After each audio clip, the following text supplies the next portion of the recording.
This is Qtv News. I am Maria Masane and thanks for joining us.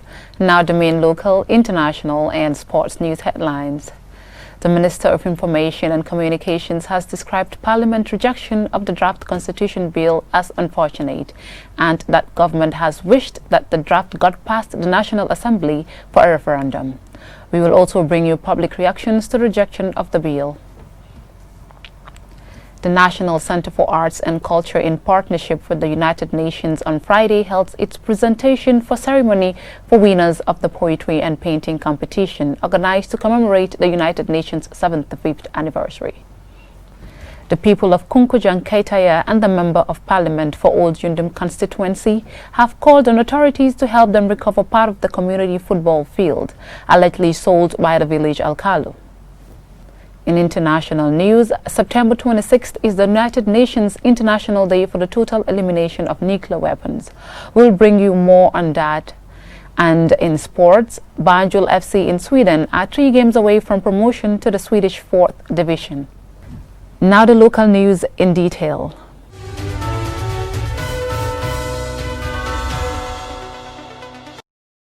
Less than a week after Parliament rejected the draft constitution bill for a third republic, the Minister of Information and Communications described the development as unfortunate and that government had wished that the draft got past the National Assembly for a referendum. QTV's Mamudulamin Choi has been getting public reactions to the rejection of the draft constitution bill. The drafting of a new constitution, one of President Adama Barrow's transition agenda, has suffered death at the legislative level. This came after hopes and expectations of Gambians for the so-called New Gambia, or even more significantly, the Third Republic, were high. An 18-month-long nationwide and international consultation of Gambians, with the CRC ending its mandate by handing in to the executive a draft constitution. With a report on the result, the baton was handed to the legislature through a parliamentary bill process. Heated parliamentary debate on aspects of the bill showed division among the NAMs on how our new constitution for a third republic should be. It all ended with the bill being rejected, leaving some NAMs in support of it shocked and disappointed, while the rest in a jubilation mood. These are the results. The ayes 31, the noes 23. The executive has been accused of not being in support of the draft constitution because what some describe as discriminatory provisions that would give little power to the executive and its retroactive effect on the president's term limits. However, reaction from both the Justice Minister and the Minister of Information suggests that the executive had wished for a successful passing of the draft constitution bill. I can tell you that this was our project. We invested in it. We invested energy in it. And, even though constitutions are not meant to address everybody's concerns, personally, I believe that it was a progressive document, and that, if it had been passed, notwithstanding the concerns that almost every sector of this country has about specific issues in the Constitution, one way or the other, it can make a great, document. Parliamentary rejection of the draft means Gambians will no longer have the chance to decide on the Constitution through a referendum. Findings of a survey in late 2019 by the International Republic Institute suggested that 60% of Gambians rate CRC's work highly and that 74% intended to vote. What is clear is that the nation is disproportionately divided, some of whom would have loved the ballots to be tested. During the 2016 elections campaign, the coalition promised us a new Gambia through constitutional reforms, the TRRC and so on, many of which were on. But by rejecting the draft constitution, it means that there cannot be a new Gambia. We should have all stood for national interest rather than that of individual or partisan interest. If we were concerned with the draft constitution, we and our deputies should have done follow-ups to identify and remove what we did not like in the draft. If we look very well at the contents of the Constitution, you will definitely realize that such a thing has not happened before. Therefore, why should they reject the Constitution? My opinion is definitely it should have been approved. Gambians are now watching and waiting to hear from government what plans it has ahead after what many believe to be a major setback of its transition agenda by failing to make a breakthrough for a new constitution. I have not had the opportunity of discussing this with the relevant ministries because we have not met in the cabinet to decide what we will do. Hopefully, when we meet in cabinet, this discussion may come up and then, the public will be duly informed. While everyone is uncertain as to what happens next, it is quite obvious that the 1997 Constitution remains in force. And whether it is good or bad, it will continue to determine how we are governed. Laws that give room for unlimited presidential term mandate, first past the poll electoral system, and those that restrict the operation of the media, and the list goes on, will remain until we find a new constitution. There is another possibility also: the much amended 1997 Constitution could see further amendments to it. Mahmoud Lamin Choi, Qtv News. The National Center for Arts and Culture, in partnership with the United Nations, on Friday held its presentation ceremony for winners of the poetry and painting competition, organized to commemorate the United Nations 75th anniversary. Jaina Basonko tells us more. Participants were tasked to write poems and paint on the theme "The Gambia We Want to See in 2045. This year marks the UN's 75th anniversary, and currently the organization has started a people's dialogue called UN 75 to get views on how to create a better future for all by the time the organization celebrates its 100th anniversary. The United Nations has intensified its campaign to seek views from people across the world on what they want to be achieved by 2045. The Director General of the National Center for Arts and Culture, Hassam Cisse, says the United Nations office gave the NCAC $260,000 in August to implement the poetry and painting competition, and they toured the whole country as part of the selection process. For us in the NCAC, we are happy to be associated because this is the first time that UN the Gambia has partnered with us, and we were determined, with the help and advice of our board chairman and ministry, to make sure that we did a very, very good job. The Minister of Tourism and Culture, Ahmed N.K. Ba, says the submissions made for the competition were very encouraging, as over 200 submissions were made nationwide. I also wish to state that this contest will help to bring work on the UN closer to ordinary Gambian people. But above all, this contest has enabled my ministry through its technical wing, the NCAC, to respond to the need of artists. The COVID-19 pandemic has caused much pain to the Gambian artists, as due to the anti-pandemic prevention measures, the venues have been closed and big gathering prohibited. Ajinumbe Job, who won the painting category and a cash prize of $20,000, delved into the different sectors she captured in her painting. The Gambia flag and its meaning as well. Red stand for the sun, blue stand for the river Gambia and agriculture. So basically on the red side, I'm channeling my source of light through our sun, because we have a lovely sunshine. And behind that I have wonderful abstracts of painting of buildings that I want the improvement of arts into the country need to develop. Also I have good governance. When we have art structures, when we have schools, and without development or good governance, there's still lackage of something.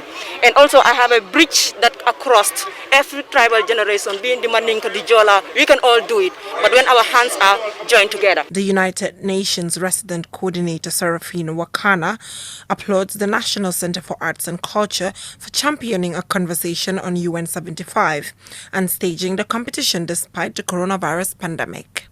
Future can only be built by our collective determination and will. This week, the Gambia celebrated two important events, namely the commemoration of the 55th anniversary of the country's entry into United Nations and the International Peace Day, a day that the UN General Assembly has devoted to strengthening the ideal of peace through observing 24 hours of non-violence and ceasefire. The event ended in different performances from poets and live paintings from different young people. Reporting for QTV News, I am Jennifer Sonko. The people of Kunkujang Kaitaya and the Member of Parliament for Old Yundum constituency have called on authorities to help them recover part of the community football field, allegedly sold by the village alcalo. More in this report.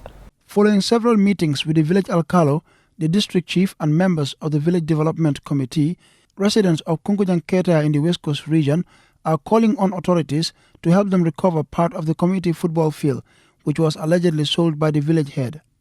The field, which has been in use since 2004, has recently been the center of controversy as residents continue to protest over the establishment of a mechanic garage within the premises of the football field. At a meeting held over the weekend, the member for Old Union constituency, Honorable Abdullah Sise, says he has engaged the governor for West Coast region over the matter and implored the youth to remain peaceful.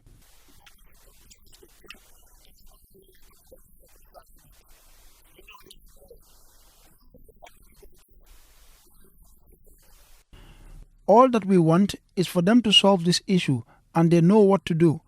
The man they sold this place to should know that it belongs to the community, and I advise him to see the alcalo. We must all endeavor to support the youths. Explaining a brief history of the football field, Keraba Baji and Lamin Kujabi, members of the village first sports committee, expressed their disappointment at what they say is an action aimed at undermining sports development in the community, and called on the Sports Council, the Ministry of Youth and Sports, and the GFF to come to their rescue.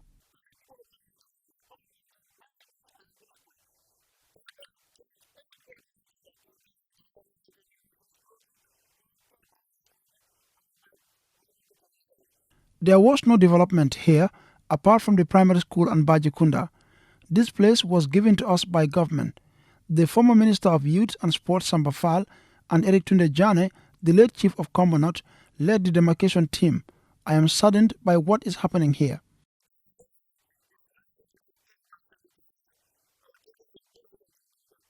I have all the original documents with me, from the Ministry of Lands, the National Sports Council, the Governor's Office, and the Chief. They all have copies of this document too. It belongs to the community, and we must not allow anyone to tamper with it. Keluntan Kanyi is a member of the Youth and Sports Development Committee. He says, as young people, they feel let down by the village leadership.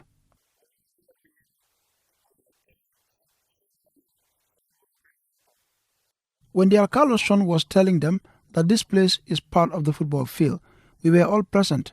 We have had several meetings with them. We also have written to all the stakeholders, and we hope that they will do the right thing. They say we are the future, but their actions are discouraging.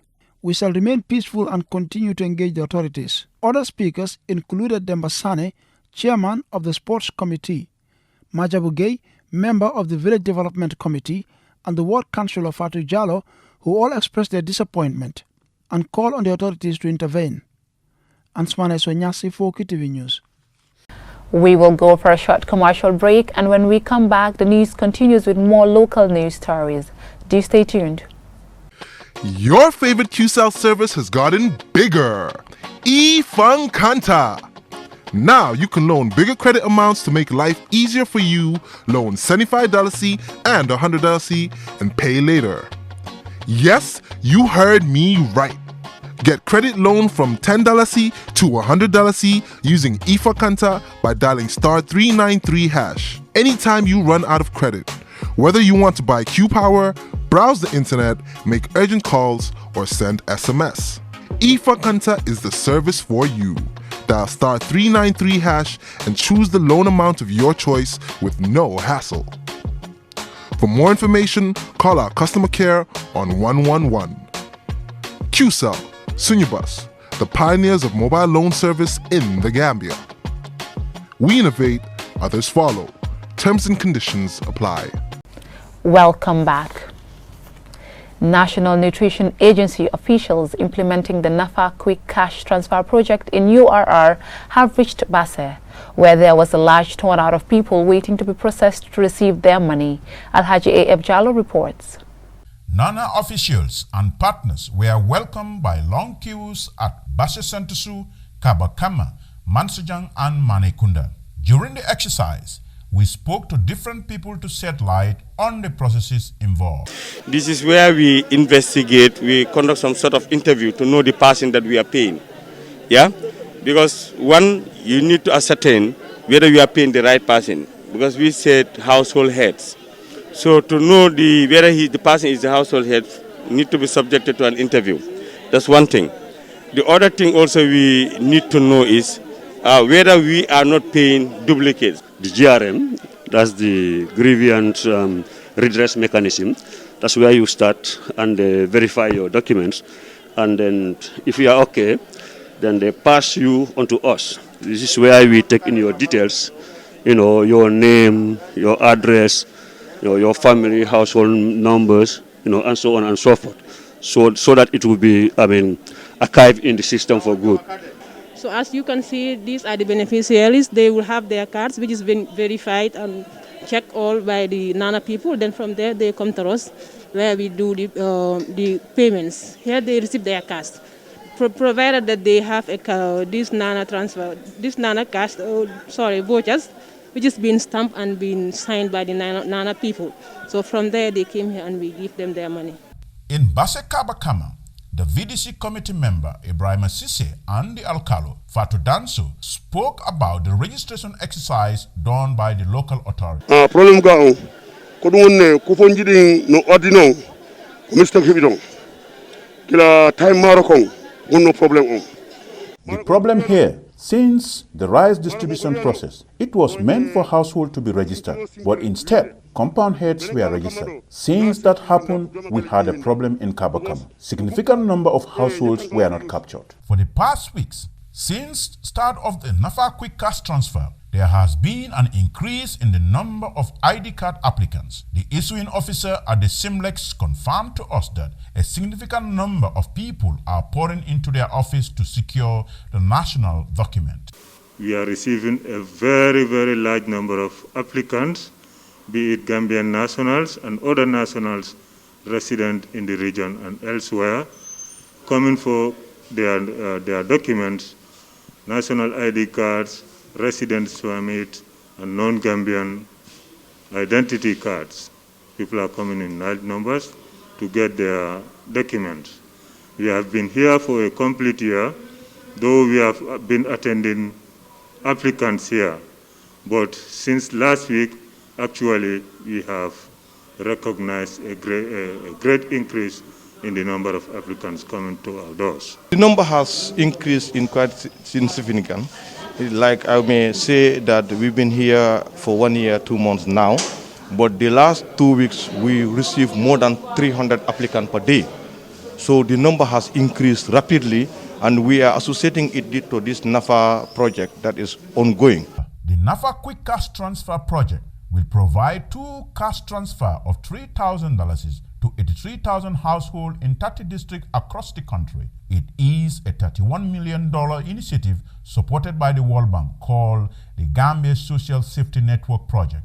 For Qtv News, I am Alaji F. Jallo. We will take another short commercial break and we continue with international and sport news when we return.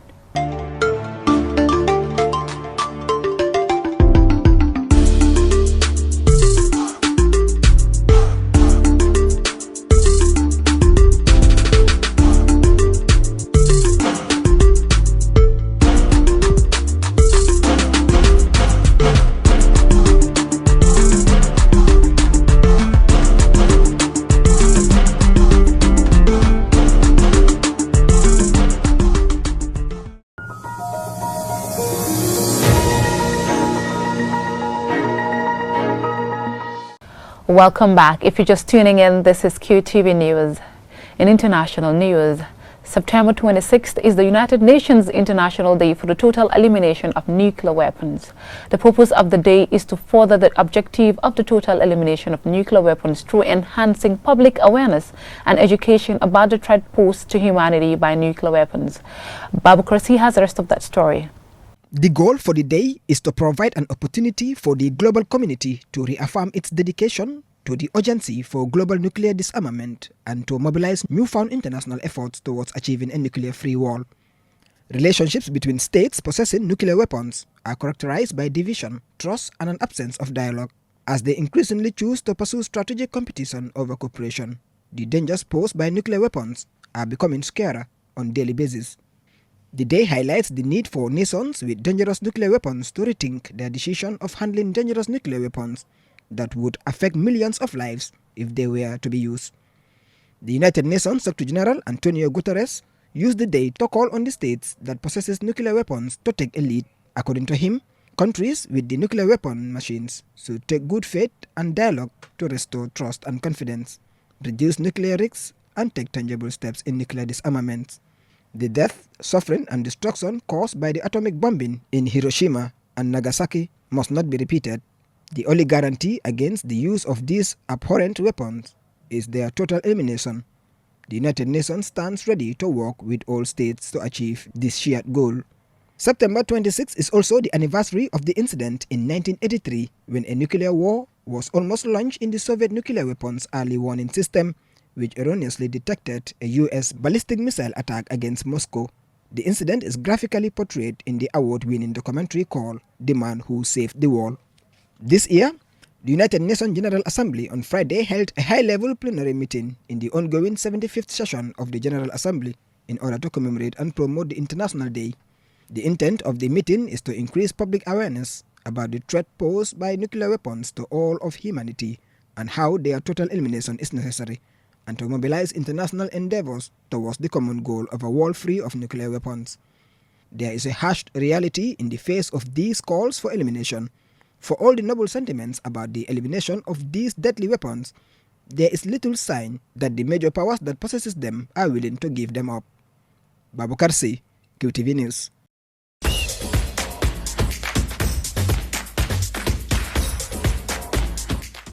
And in sports, Banjul FC in Sweden are 3 games away from the promotion to the Swedish 4th division. The team was founded in 2017 by Gambians in Sweden, including the former national team player Aziz Kor Nyang. Mungrit Gajaga reports. A team that was formed just to unite Gambians in Sweden has now seen itself playing non-league football. The 4th division might be a long way down in the lower echelons of Scandinavian football, but gives optimism for the future if achieved. The idea of starting our own team has been around for a long time, and we wanted to take advantage of all the talent that existed while keeping the young players busy, says the team's media officer Buba Jallo. Currently, the team is only able to fund itself through fundraising events, selling drinks and food. According to the team's media officer, their short-term goal is to be able to cope with the rest of the season and advance to the 4th division. The team must then be able to pay referees, playing field for matches, and training. Banjul FC is in 2nd place on 18 points. Their next match is against Retrobro before facing 3rd place Bromstens. And they complete the season with their final game against Apollon Solona on October 10th. Mamudu Gajaga, QTV News. Roma youngster Ibrahim Dabo is determined to follow the footsteps of Musa Barrow, Ibrahim Kohli and Musa Juara to be a regular in Serie A this season. The Gambian-born player is expected to be given more playing time with the senior squad this season. More in this report. Dabo, who plays for the Giallorossi, which means the yellow and reds after the club's colours, was one of the top players in the Youth League opening day as his side defeated Ascoli by 3-2. At 19, Dabo is ready to make his mark in the senior team and wants to grab every opportunity given to him by coach Paulo Fonseca. I have to prove myself that I am ready. I want to make my debut. I can't wait any longer, Dabo emphasized. Dabo went on to say, it was important for us to start the league with a win. It makes it easier to prepare for the second game at home. Our objective this year is to win a trophy and we're working very hard for it. Dabo, widely considered as one of the top prospects in the AS Roma squad, was an unused substitute last season during the home game against AC Milan. In another development, Gambia international Ibrahim Kohli has followed Musa Barrow on loan to Hellas Verona from Atalanta to have more game time during the 2020-2021 season to continue his development as a player. Ibrahima played 5 matches during the 2019-2020 season and was in the Champions League squad that lost to PSG in the quarterfinals. Ansmane Sonyasi for Qtv News. Before we end this bulletin, let's take a quick reminder of our main stories. The Minister of Information and Communications has described Parliament rejection of the draft Constitution Bill as unfortunate and that government had wished that the draft got past the National Assembly for a referendum. The National Center for Arts and Culture, in partnership with the United Nations, on Friday held its presentation ceremony for the winners of the poetry and painting competition organized to commemorate the United Nations' 75th anniversary. The people of Kunkujang Kaitaya and the Member of Parliament for Old Jundum constituency have called on authorities to help them recover part of the community football field allegedly sold by the village Alkalu. In international news, September 26th is the United Nations International Day for the total elimination of nuclear weapons. We will bring you more on that. And in sports, Banjul FC in Sweden are 3 games away from the promotion to the Swedish 4th Division. That's all we have for you in this bulletin. Do stay tuned for more interesting programs. Bye-bye.